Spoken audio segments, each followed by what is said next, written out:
Urgent! This is an explosion. A dagger in the back. Erdogan has dealt a crushing blow to Putin. This is a break in relations, a historic scandal. Russians blocked, panic and hysteria. A Russian ship was simply turned around, but that's not all. Gazprom is under the Turkish steamroller, and more on all this coming up. Watch until the end. Ukraine Сегодня, Rinat Aslanov welcomes you with the latest events. An urgent stab in the back. Erdogan refused to let a Russian liner into Istanbul. According to Russian media, more than 600 Russian tourists were stranded on a cruise liner off the coast of Turkey. The ship was not given permission to enter the port of Istanbul.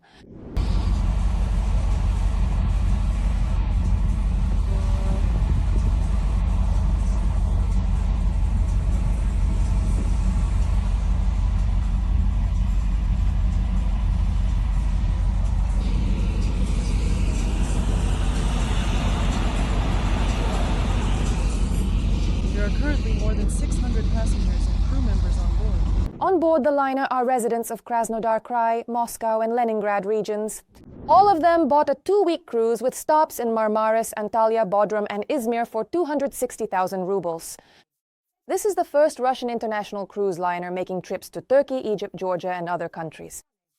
The vessel is designed to carry 1,328 passengers.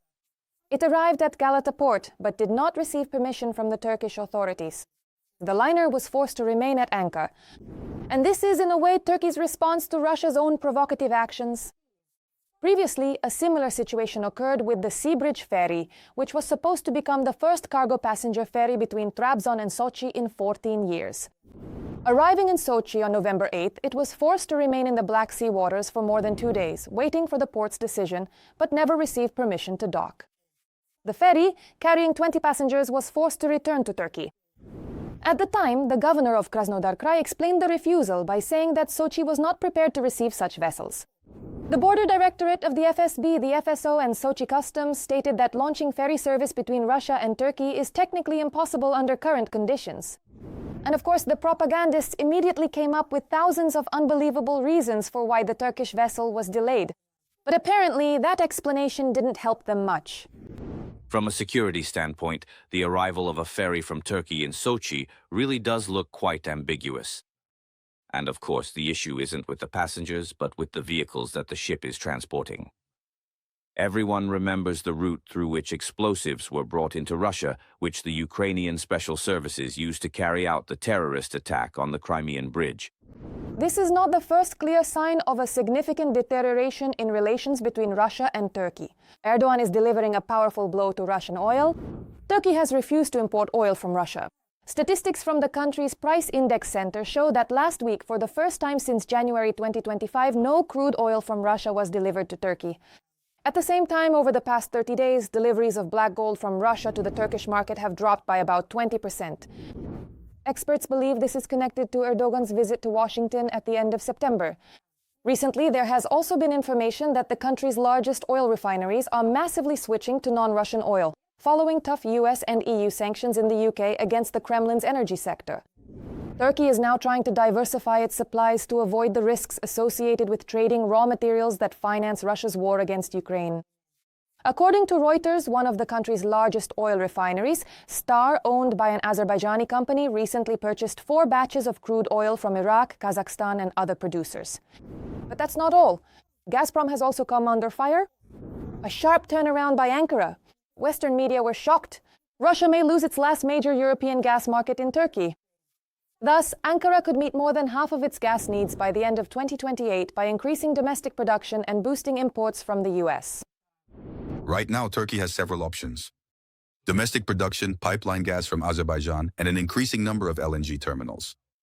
As a result, the country is no longer dependent on Russian gas. This situation gives Turkey a strong negotiating position, allowing it to push for lower prices on Russian gas, since Russia has no alternative markets for these volumes. It's not just Turkey that's dealing a powerful blow to Russia. The White House is ready to strike Russia's oil industry with a blow comparable to an economic catastrophe. Meanwhile, the European Union is preparing its own decisive package of sanctions against Russia's shadow fleet. Watch for all the details. the US and Europe are preparing a new round of sanctions against Russia.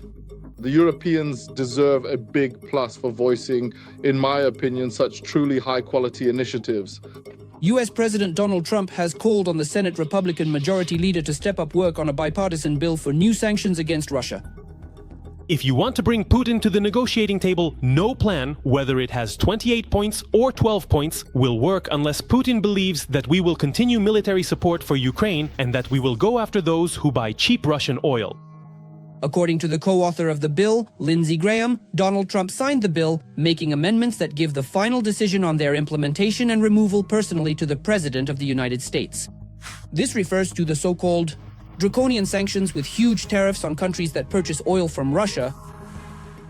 Regarding the so-called shadow fleet, there are things the Europeans can do about the shadow fleet, since much of this activity takes place in areas much closer to them. At the same time, Europe has stepped up its efforts to combat Russia's shadow fleet. Germany, France, and Poland have proposed new measures to the EU against Russia's expanding shadow fleet, which allows Putin to freely trade oil around the world. The Russians have learned how to circumvent the current sanctions restrictions regarding the shadow tanker fleet. By the way, the Russian Federation has assembled such a massive shadow tanker fleet that it now accounts for about 20% of all tankers in the world.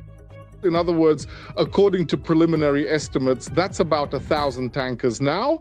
The proposed measures do not target individual vessels, but rather impose sanctions on the companies that register, insure, and provide logistics services for them, particularly in European countries. And as part of analyzing their documentation to understand where each vessel actually is and who is servicing these so-called shadow tanker fleet vessels, this of course will help, first of all, to verify them much more effectively than before, and accordingly to take action to impose the maximum possible sanctions on them, that is, to prevent Russian oil and petroleum products from entering European markets. according to Bloomberg, amid sanctions against Lukoil and Rosneft, the price of Russian Urals oil has dropped to its lowest level in the past 2.5 years. Its current price is $36.61 per barrel. The upcoming restrictions will deal an extremely painful blow to Putin's petrodollar cash cow.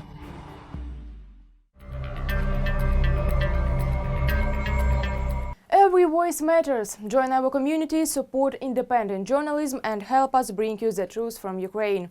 Become a member of Ukraine today. Join us now. And while the world is finishing off Russia, everyone is wondering what to expect from the new peace plan. A deadly trap is being prepared, but who will it break? Russia, Ukraine, or the whole world? All the secret negotiations, hidden agreements, and closed-door meetings right now. The negotiations in Geneva regarding Trump's peace plan are of critical importance. Representatives from the US, Ukraine, and national security advisors from France, the UK, and Germany participated in them, discussing the American draft plan to end the war in Ukraine. Ukraine is approaching this process with a clear understanding of its own interests. This is another stage in the ongoing dialogue of recent days, primarily aimed at coordinating a shared vision for the next steps. Trump's aides, U.S. Special Envoy Steve Witkoff and Secretary of State Marco Rubio arrived at the meeting. The meeting was the most productive and substantive of all those held so far. The Ukrainian president's office is ready to work as quickly as possible to achieve real peace. Ukraine never wanted this war and will do everything to end it with an honorable peace. Ukraine will never be an obstacle to peace, and representatives of the Ukrainian state will defend the just interests of the Ukrainian people and the foundations of European security, grateful for the willingness of European partners to help. Ukraine's allies are seeking to rewrite Trump's proposal, which they believe would benefit Russia. They disagree with at least 4 points. We firmly adhere to the principle that borders should not be changed by force. We are also concerned about the proposed restrictions on Ukraine's armed forces, which would leave Ukraine vulnerable to future attacks. This is tantamount to military castration and would leave Ukraine permanently vulnerable to a third invasion. The leaders of European countries agreed to take the draft as a basis and expressed their readiness to work on it together. We have made very good progress, and we are moving toward a just and lasting peace. Ukrainians deserve peace more than anyone else on this planet. We believe that our great friend, the United States, especially President Trump and his team, will confirm this peace. Keith Kellogg is confident that Trump will be able to end this war. The foundation of the agreement has already been established. We are almost on the home stretch toward ending the war. There are aspects of the plan that need to be spelled out and explained more clearly. There will also be security guarantees, with the United States as the main guarantor to avoid the mistakes of the Budapest Memorandum and the Minsk agreements. Right now, the media are reporting that Trump has appointed Driscoll, a friend and former classmate of Vice President J.D. Vance, as his new special representative. It is quite possible that he will work in parallel with Keith Kellogg, who may leave the administration in January. Washington continues to insist on advancing its 28-point plan. According to it, Ukraine must make territorial concessions to Russia and reduce its army. The US and Europe pledged to finance the reconstruction of Ukraine. Sanctions on the Russian Federation are gradually lifted. And Moscow and Washington sign an agreement on long-term economic cooperation. This is not our recommendation. This is not our peace plan. This is a proposal that was received. And as mediators, we agreed to share it. And we did not make it public. It leaked. It was not made public by our members or our representatives. Donald Trump believes that Ukraine may decide to sign the peace plan on November 27th before Thanksgiving. But when meeting with journalists, he made it clear that his peace plan is far from a final proposal. No, it is far from final. We would like to achieve peace. This should have happened a long time ago. The war between Ukraine and Russia should never have happened. If I had been president, it would never have happened. We are trying to end it. One way or another, we have to end it. On Friday, Zelensky addressed the Ukrainian people, stating that today Ukraine faces a difficult choice and risks either losing its dignity or its key partner. This is one of the most difficult moments in our history. Right now, the pressure on Ukraine is among the heaviest it has ever faced. At this moment, Ukraine may be facing a very difficult choice. Either a loss of dignity or the risk of losing a key partner. Sources close to the Kremlin say that the provisions of this document should be seen more as a basis for a future agreement, rather than as an agreement that Putin will officially sign. If Kyiv does not want to discuss President Trump's proposal and refuses to do so, then both they and the European warmongers must understand that the events that took place in Kupiansk will inevitably be repeated, and on other key sections of the front as well. Maybe not as quickly as we would like, but inevitably it will keep happening. And overall, we are fine with that. Moscow objects to the proposed security guarantees for Ukraine, the size of its army, and the use of frozen Russian assets to support Ukraine. We have this text. We received it through the existing channels of communication with the American administration. I believe that it could also serve as a basis for a final peaceful settlement. The Kremlin is creating the informational conditions for rejecting the agreement, since Russia is not interested in making territorial concessions, according to the American Institute for the Study of War. A Russian victory is not inevitable.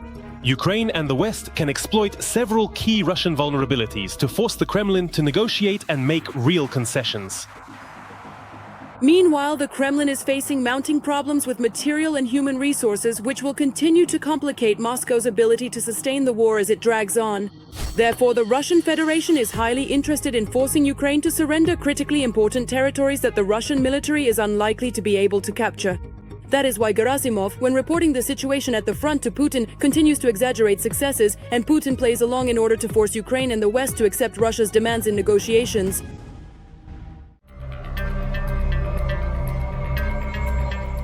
And what do you think about the latest developments? Share your opinion in the comments, like the video, and stay up to date with the main news. There's more to come.